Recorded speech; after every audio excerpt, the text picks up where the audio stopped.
น้ำโกลมันนั่นถือป่ะสิเอ็นอันก่อนยกดีโอ้โหบนมันลูยอมแม่จุ่มสลายเลยโอ้มูล่าเอาสิเอ็นสิเอ็นถูกได้โอ้ยอมแม่กัดอากีโจกัดไทยโจ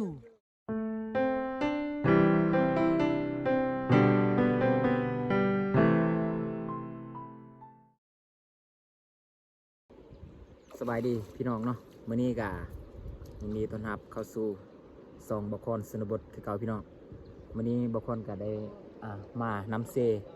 กับทีมงานคือเก่ามากัน5คนมื้อนี้เนาะเพราะว่าบรรยากาศก็แดดคือเก่าแหละพี่น้องเอ้ยมื้อนี้ก็ถือข้าวถือน้ำนี่เครื่องอุปกรณ์มากินข้าวอยู่นำเซคือเก่ามื้อนี้เนาะมื้อนี้มาเอาแฮมาแล้วก็โกบหินแล้วก็งัดพี่น้องเนาะงัดให้ปลามันออกเนาะเบิ้งบกรสิถ่ายวิธีหากินของบกรเนาะไปรับชมกันตอนนี้ทีมงานกำลังหาหินใหญ่ๆเนาะ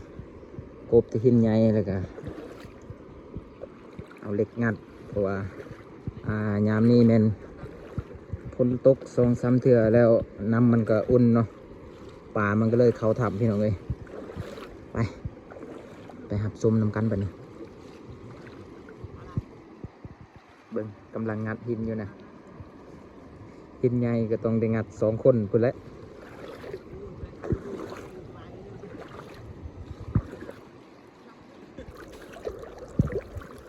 เอาละเจอ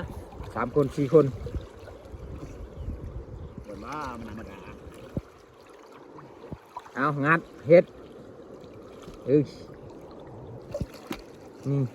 ดูเยอะป่ะ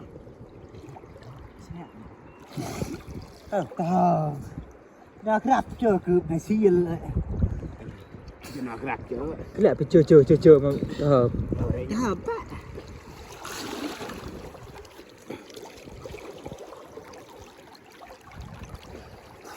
เอาไปไก่พวกนี้เอาไปพวกเงินจากกันเลยก็ชมเทิมเลยเจ้าเฮาขึ้นโจคือไงเรือครับบ่ได้สัก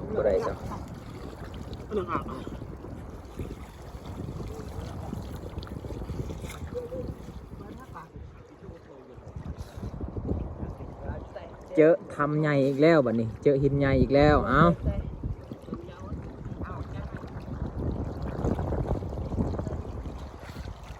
กระดานจับเจ็บจนแม่นถักเดี๋ยวเจอตัวเจอสอบบ้านน่ะเจ็บขึ้นบ้านที่เก๋ๆจะทำได้ทั้งหมดอะไรแต่ใจเลยปรักกระยานไปเปลี่ยนปรักเอางัดเอางัดเจอยี่งัดเอาไปเดินทะเลน้ำมันทะเลก็เบิ้ลหังซับเก๋เอาทำนี่มัน2-3 ตัวพอบ่เอาหลายการคลิปบุ้งบังเกบางรูปไฮสั่งคลิปนี่อาจารย์งัดนี่เฮ็ดจุนี่เลยถ้าจับปลานี่เห็นปลามันถึงแห่เลยจับบาเดียวโลดรอกับลูกอีกแล้วเนาะทั้งไว้ว้าก็แต่โดนชำระบ่มีจักโตแล้วบัดนี้คือจะเดาว่าอะไรคืออะไรเนี่ยหมดเกินชายจะเดาหมดไม่เป็นไรว่าคือเพื่อนเพื่อนปนคือมอเตอร์ไซค์ชายจะเดาประมาณครับบ่เห็นเลย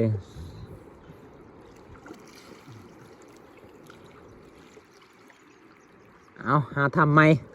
หาหินไหมเอาคักเด้อบ่อยากจำแจวละลาได้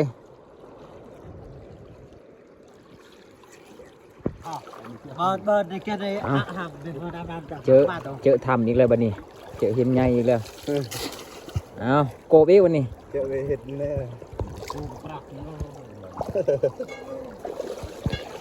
เอาไปหน้าตาจะเป็นกูแค่ตาสิเกี่ยวกูยกกันทะลุไม่ไก่กูว่า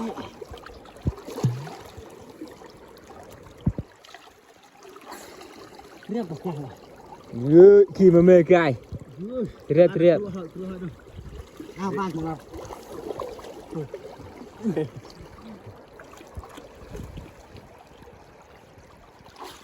บ้าอะไรอย่าไปเดินครับkitaพาเราบ้านหนาดีเจอ่ะตามดำต้นมูดเลย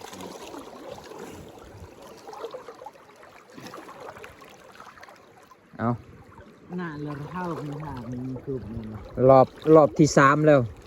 ว่าคือมันคือมันมาตะวันเดียวชัดนะบ้านคือมาตะวันเดียวได้ชัว รอบที่3แล้วเนาะรอบนี้น่าจะมันแล้วบัดนี้ แม่เตาหน่อย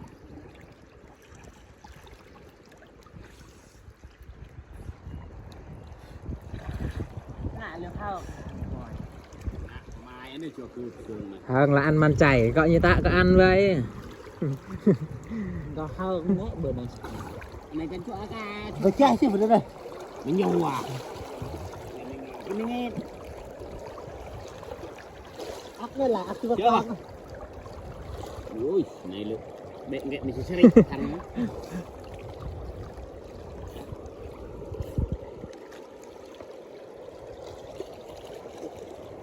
เอา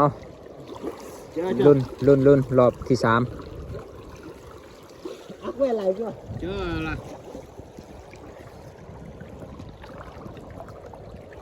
เจอ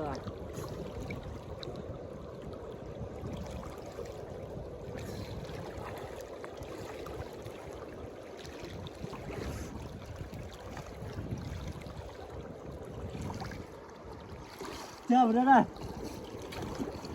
เอาก้นเราแม่เอ้ย เอางัด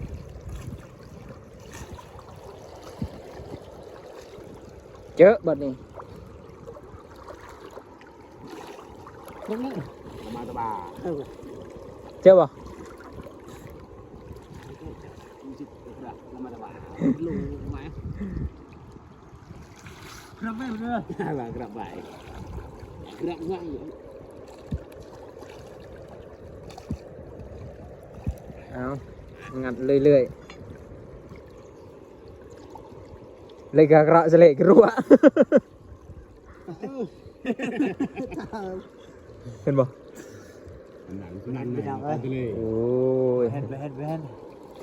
ล้ว แล้วจำเจ้าละล่าวะเนี่ย บ่มีแล้วแบบนี้ อยากปลาบอกบ่ เอารอบที่3แล้วก็ยังบ่ได้จักโต ใช่ไหมนะ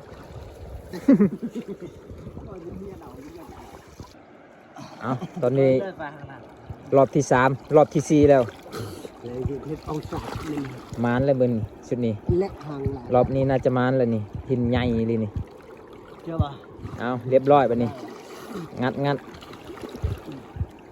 และหางหลาย ปืนกี้เยอะ โอ้เรื่องกระเร่งตาหลับบ่ดูดิโอ้ตาเดียวจริงหลับใช่ป่ะหลับตัวเราก็ฮัดยามยาวรู้เว้ยรู้เว้ย เอา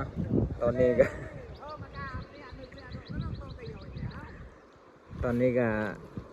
พากันเลาะลงหลุมอีกเนาะเพราะว่ามันบ่ได้แถวเทิงนี่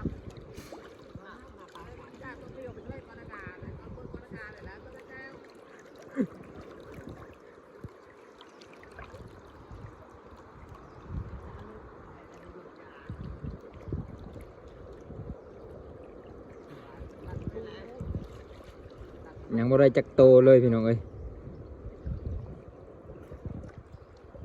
อาจารย์เฮาขึ้นกินข้าวแล้วอดบ่ไหวแล้ว ขึ้นกินข้าวก่อนบ่ได้จักโต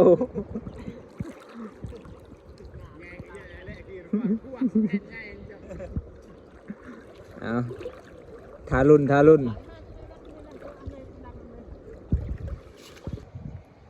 เอาตอนนี้ก็มางานต่อเนาะงานเบื้องเทิงนี่อีกเมื่อกี้นี้แมนบอคอนบ่ได้ลงเขากระโดนเติบพี่น้องเอ้ยบอคอนถ่ายอยู่บกเนาะได้มันอยู่บ่ เลยทำได้ เอายาวต่อไปนี่ฮึบ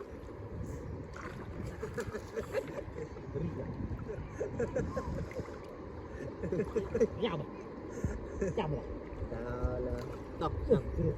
này là tại này là này mà cái này đọc cái này luôn tru thẳng rua thẳng crack anh chị đó để thậtถ่ายคลิปไว้ rêu ได้ละตาไม่ได้เลยถักท่ายไม่ตาคลิปไม่ใกล้ตาครักคลิปหมดคลิปเลยได้เลยมันวิวเลย โกนมาประกอบเลย ao nhau nhau โกนนั่งโกนวันไหน được không สิเองอันเรื่องดี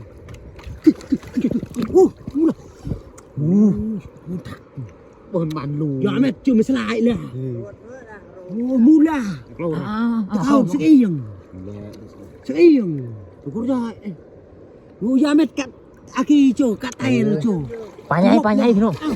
pa nhai ตะกรักเนาะที่ไหนมึงตะไคร้ ngắt ít thứ nữa เนี่ยนั่นเหรอโอ้ย้อนแม่เจอมัน sar đây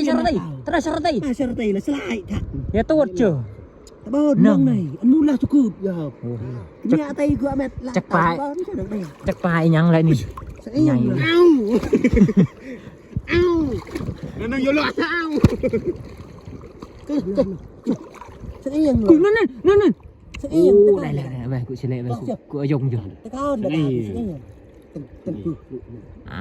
đây leo อ้าวแม่กี้เลยมาคลิปเลย นี่มันนั่งมานำเลยดู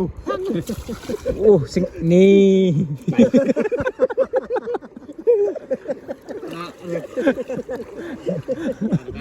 ก็ใช่แล้ว cứ hả เนี่ยอร่อยจริงเลยลูกกับเบิร์นแก่ๆธรรมชาติ ห่างประมาณ ได้แล้วพี่น้องนี่เห็นบ่ น้อย มีแต่ปลาแบบนี้แหละถืองัดหินเนาะอะ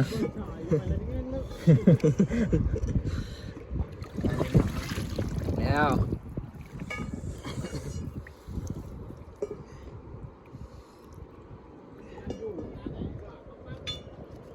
หน่อยยาบ้าที่เจอเลิกแล้ว เอาโอเคเนาะตอนนี้ก็พากันกินข้าวก่อนเมื่อกี้นี้บ่ได้ลงเขาจะว่ามานอยู่เลยบางคนยังบ่ได้เห็นปลาสำนองหากได้เห็นตัวเดียวนี่แหละเบิ่งขับไปเบิ่งในแยงก่อน ยาวแม่กับปลายแล้ว เอามาเบิ่งปลาปะนี่โอ้มันนี่มีแต่ปลากดเนาะนี่โอ้นี่ปลาตัวแสบๆเลย จะหาอาการแบบว่า แล้วก็นี่นี่ก็ยังอีกนี่ ไปมะนาวเนี่ยมะนาวใช่ไหมก่อนก็น้ำมะนาวตัวมันชื่อเราเลยเจ้ ตะเบินล่ะ ไปหลับเลยเบิร์น โอเคไหนกู ไปหลับแม่เบิร์นบอกว่านะ ไม่เห็นหนึ่งน้ำนี่เอาเบิ่งนี่อยู่นี่กับปลาเครื่องนี่พี่น้องนี่ ได้มะนาวเบิร์น เห็นบ่นี่ บอกว่าไปหลับแม่ให้บ่เลย 3 โตวปลาเครื่องเนาะเบิ่งนี่ มาลิบเห่าเฮ็ดบา ตัวนี้มันเอาไว้เนาะเอาไว้กินอยู่เพื่อน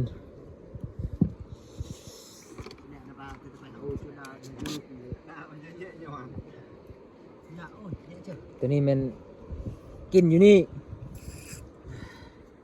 รับประทานอยู่นี่เลยตัวนี้ อันนี้ ปลากดตัวนี้ปลากดเนาะ ผมมีอีกไง ตัวนี้กำลังกะเก็บปลาอยู่เนาะปลาแดง คนปลาดำเนี่ยนัก อันนี้แสบได้กินดิบได้พี่น้องนี่อาจารย์เขากำลัง เก็บทายแต่กันเงาอย่างฮะ ตอนนี้ก็ซอยเป็นทีเรียบร้อยเนาะนี่เจลคิซูเครื่องในนี่เจลคิงแล้วก็มีปลากด เจียวนี่ เชลาบัวตลาไปพายุ เจียวนี่เบิ้งนี่แกงใส่ทุกอย่างเลยนี่นี่ขี้มันนี่เห็นบ่ใส่ทุกอย่างสบายเลยเอาทาสุกจังครับประธาน แน่นเดี๋ยวว่าแน่นเดี๋ยวบอกว่าจากเรามาลองเบิ้งนี่กินดิบนี่น่าไม่ไร คุณท่าคุณท่า มาเป็นไงเป็นกันสุดยอดเลยนี่บรรยากาศแบบนี้หาที่ใส่บ่ได้เลยพี่น้องเอ้ยนี่ ตายก็ตายไปเจ้า บ่ตายดอก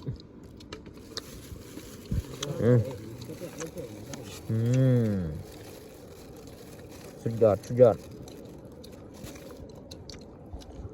มากินกันเด้อพี่น้องซอยจำซอยจุ แล้วก็ปลาเบ็ดดองโยสักคนดองtao chưa bẹt đó người tao tả là dạ có chôn ra ôi trời ơi mà tao thạp ra một con như một con นี่สุกแล้วนี่เบิ้งนี่ แกงในทุ่งยาง câu gì từ còn nhưng tạ ơi đi mà nằm không đi กินแบบธรรมชาตินี่เนาะ mẹ đây dạ lại về mà nằm mình mem sao cái này để chứ เอากินข้าวกินน้ำสำเร็จแล้วก็สิพากันเดินทางกลับแล้ววันนี้พี่น้องนี่อาจารย์เขาก็อิ่มคักแน่แล้วนี่โอ้เที่ยวงานฮะ